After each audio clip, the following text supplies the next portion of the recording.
Hello everyone, welcome to Lex Talk World Talk Show presented by ClickUp Creators.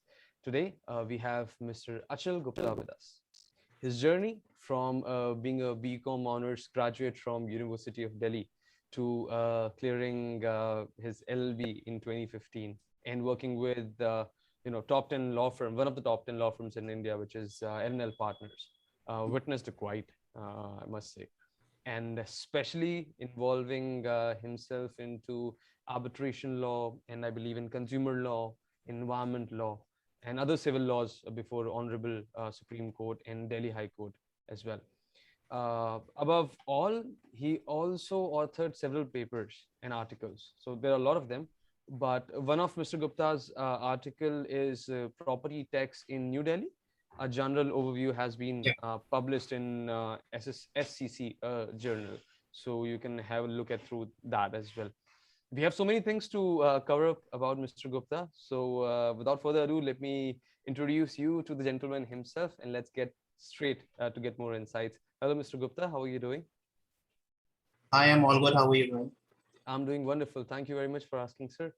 And thank you very much for joining us for this session. Pleasure is All on right. mine. Indeed, is all ours as well. So here, I just tried to cover up something about you, which I am sure that it's not enough. But it would be great if you can, tell us about your professional journey so far. That would be highly appreciated. My professional journey, I can say till now, has been a roller coaster, but it has been enriching at every stage. So after completing my graduation from University of Delhi in 2008, I was simultaneously preparing for my chartered accountancy examinations. Then I completed my chartered accountancy in 2012, I immediately joined Ernst& Young in the international taxation and transfer pricing team and the team. Joining law, I can say it wasn't predestined for me, but it was only accidental because because my tenure in the international taxation involved interpretation of the act, the statutes, and the treaties. So I guess it was only a kickstart for me to join this profession. So I Mm-hmm. joined my law in 2012 and simultaneously working in why I completed my law in 2015. Mm-hmm. And it was very strange. Actually, many people used to ask me as to why did you join law, especially because I belong to a family of advocates and senior advocates. Mm-hmm. But I guess whenever destiny is there, you can't do much about it. So in 2017, I decided to finally pursue my career in litigation, and therefore I gave up my job at ENY and joined L&L Partners, which was formerly known as Luthra and Luthra Law Offices. And I handled several matters in the litigation and the arbitration before several courts, tribunals, and fora. And after more than 3 years, I can say I joined Luthra in 2020 and joined Mr. Sanjay Jain, learned Additional Solicitor General of India, appearing before the Supreme Court. Mm-hmm. And after working with him for some time, here I am as an independent counsel. Oh, that's quite a journey. I mean, what I would specifically ask you is what really changed right there? What made you, what gave you that kick to, pursue LLB precisely? So it was only because I was working in the national taxation and transfer pricing, and the taxation tenure is all about interpretation of the law, interpretation of the statutes, the treaties, the provisions.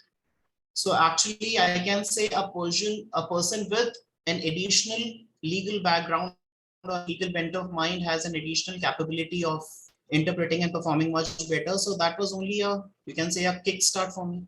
Mhm. And let me give it a try in the field of law, and slowly and gradually my interest grew up. All right, cool. Great, Mr. Gupta, that makes a great sense to me. Moving further, especially being a lawyer, it was a classic way Hmm. to deal with legal cases specifically, especially in front of, in any sort of court, in any hearing. The pandemic really, saw some courts begin moving towards more remote proceedings and Hmm. availability. It was the need right there, and it is what it is. Hmm. So, is this sustainable and a possible way to increase access to justice, in your opinion? Because there are so many piled up cases that we already have, and everybody knows. I don't know what the number is, but I guess it's pretty huge. let me put it this way, that everyone has a right to justice, irrespective of your status, caste, creed, or any reason whatsoever. And of course, every citizen has a right to access to justice, which is of course his constitutional right. So I can say the virtual hearing or the remote proceedings become useful for those people who are residing in the far-flung areas and where it is not convenient for them to directly approach the court or the tribunal for the speedy justice, or I can say for justice. So in such scenario, virtual hearing or the remote proceedings are beneficial. But you can say it may have its own limitations. So while considering the pros and cons, if you ask me, if you consider the pros and cons of the physical hearing or the virtual hearing, some the people in far-flung areas by this mode of virtual hearing have access to justice rather than limited access or no access. It is being repeatedly, of course, it has been repeatedly said that virtual hearing is here to stay. Till how much time? Till you can say till the end of this pandemic, or I don't know for how much period of time. But having said that, I still believe that virtual hearing cannot be and should not be substituted, should not be considered as a substitute for the physical hearing. As in a physical hearing, we feel more connected to the court, we feel more connected to the surroundings while we are putting across a point of view or advancing an argument. And this is being recognized worldwide. Many people are still advocating that you should be focusing on the physical hearing rather than on a virtual hearing, because you can't stay dependent on the virtual hearing for a long period of time. We can do it only because of these exceptional circumstances, but I can't say in the long run we should only stick to virtual hearings or the remote hearings. Of course, in the circumstances as has been as I've already stated above, people in the far-flung areas who cannot approach the court directly can resort to virtual hearings, but not otherwise. Then I can say maybe the courts may limit the virtual hearings and can manage their proceedings by issuing the orders or by amending the rules and regulations. But if you personally ask me, the entire substitution of the physical hearing with the virtual hearing, I don't really subscribe. No, makes sense. I mean, because generally people don't see it that way. There are other people part of hearing as well who are joining us. I mean, as you rightly said, it comes with its own pros and cons. Sometimes lawyers don't have to really travel, so they can attend more cases and give their best. But at the same time, if there is some other guy who has to be presented in court in the hearing, it can be manipulated. I mean, I had a word with few lawyers, and they said that there are things, there are constraints that we have for the virtual hearings from that end as well. There are certain constraints in a virtual hearing, especially I can say during you can say when we have to record evidence in an arbitration proceeding, we need to know the tenor, the tone and tenor of the witness whom we are examining. And of course, I've already stated that this is my personal opinion. I can say I can't say this about if this is same for the others, that in a physical hearing, if I want to put across my point before the honorable judge, I can do it more persuasively. I can do it more, you can say easily in a physical hearing rather than being in a virtual hearing. This is what I can say. So that's right. I mean, there's body language, there is an aura of the court. I mean, there are so many things that comes into the picture. Hidden parameters that are there. Makes sense. So, but it's again a very hazy answer that we have from now. If I can be specific, what would be your choice of hearing, physical or virtual? Is it again depends on case to case? See, as I've already stated above, one feels more connected to the court and the surroundings when I'm putting across my point of view, or I have to advance my arguments before the court in a physical hearing. Even though it might be said that the virtual hearings are here to stay, and it has been going on since long that many things are to be done electronically, there's no physical requirement.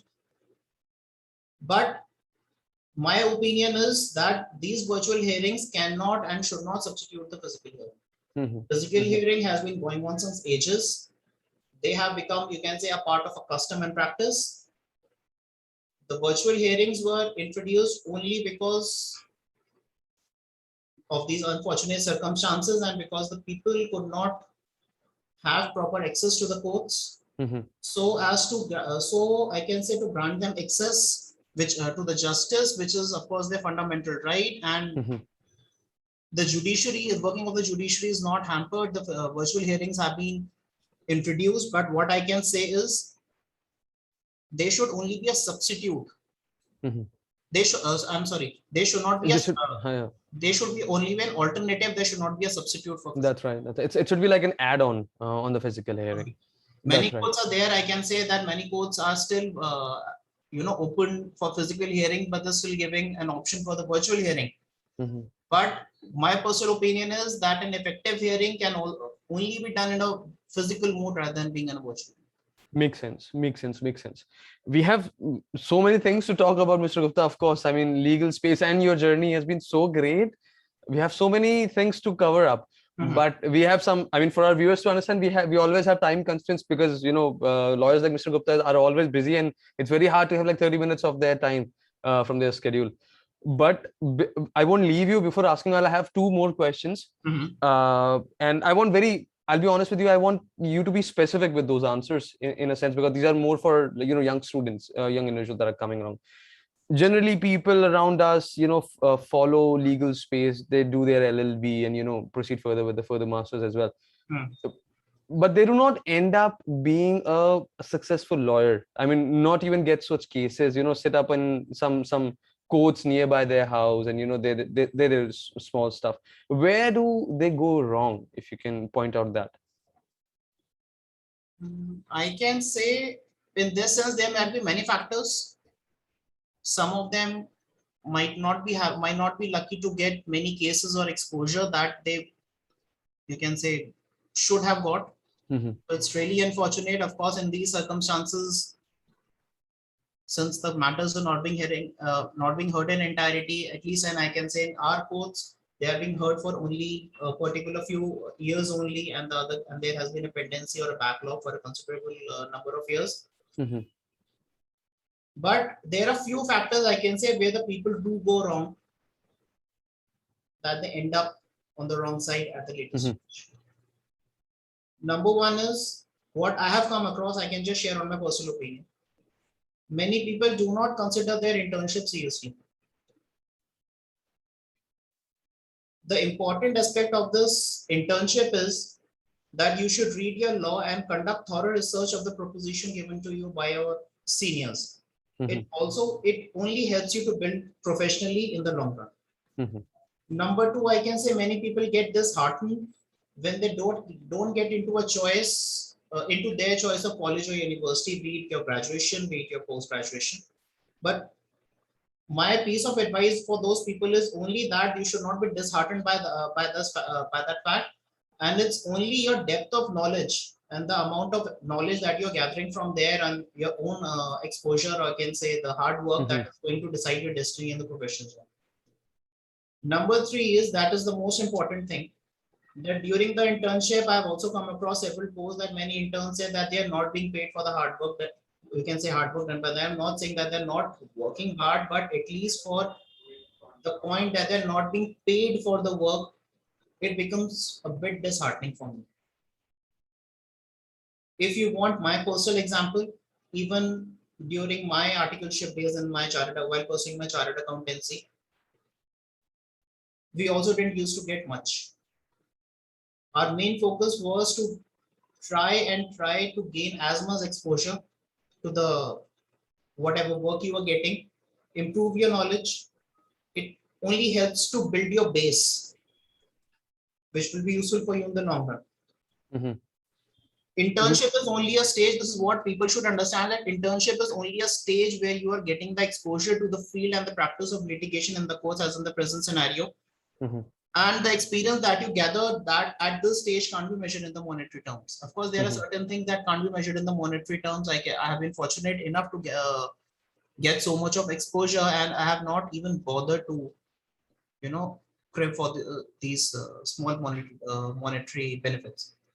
People should also understand that internship is a part of your curriculum, and the actual job starts and the actual journey starts only after you have graduated. So thinking about a reward for the hard work that you're putting in during your internship, I can say, blocks your mentality to a particular level. Your mental outlook, I can say, to a particular level, and you don't end up improving your knowledge. You don't end up gaining more exposure, and of course, in the later stages, you unfortunately end up being on the wrong side. Mm-hmm. Then I can say, as a part of a professional journey, you should do each and every task pertaining to your litigation. For example, we are supposed to do drafting, we are supposed to do research, but even more important, I can say that you should also not shy away from doing any ancillary tasks apart from that, like filing for the courts, inspection of the files. These are nothing, you can say these are small tasks, but in the long run, they help you to know how the actual system works in the court of law. Then I have seen many people shirk away from doing all these tasks. I don't know for what reason. They must be knowing it better. But such tasks are equally important for maturing in the field of litigation. Mm-hmm. Last and not the least, I can say that never shy away from seeking any assistance or guidance from wherever you can seek it.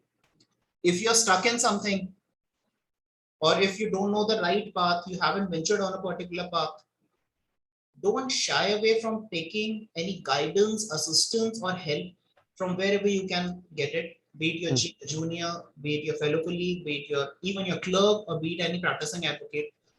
Everyone is there in this field to help you out. No one is going to leave you in a lurch. Everyone is going to help you out to the extent they can. Mm-hmm. Then I can say having an adamant approach that I should not pursue a particular person. I should do it my way. It's you can say it's my way or the highway. It's not going to take you anywhere, at least in this field of litigation. Mm-hmm. And last but not the least, I can say that till you are there, you are living. Be it in the field of litigation, you should always be ready to learn. Mm-hmm. Or else you can say you stagnate. It makes sense. I mean, you basically answered my next question as well. My next question was supposed to be, what are your suggestions for the students intending to pursue a career in the field of litigation? So you answered that as well. What else do I have to ask you? I really do not. I have so many things, but it's the right flow to sum up with it. But to add up few more things from my end, I heard this in one of the Bollywood movie that it's I mean, being a lawyer, or being into legal space, it's not the business of justice, it's a business of law, and it's all about process. So whatever you said, it's being process oriented. So once you become a process oriented individual, it's a very deep learning process that you have to go through every day. Even if I've talked to someone having 40 years of experience with them, they still tend to believe that they have their books ready with them, because they know there are things that come up to you or every week that are new to you, and you tend to add that in your knowledge gain. So that's a beautiful thing to sum up this session with, Mr. But I Gupta. can say, this is what I can say to add you what you have said, that at any stage, because this law is a totally dynamic field where we have to be ready to face new challenges, new facts and figures. So we should always be ready to learn.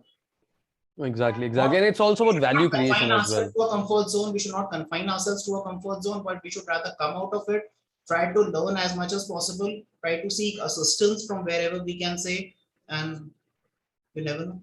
No, that's right. I mean, every successful lawyer said the same thing, and we have you in the pile again mentioning the same thing. So for our viewers, especially the students who are pursuing or who want to pursue their career in the field of litigation, that's the right thing.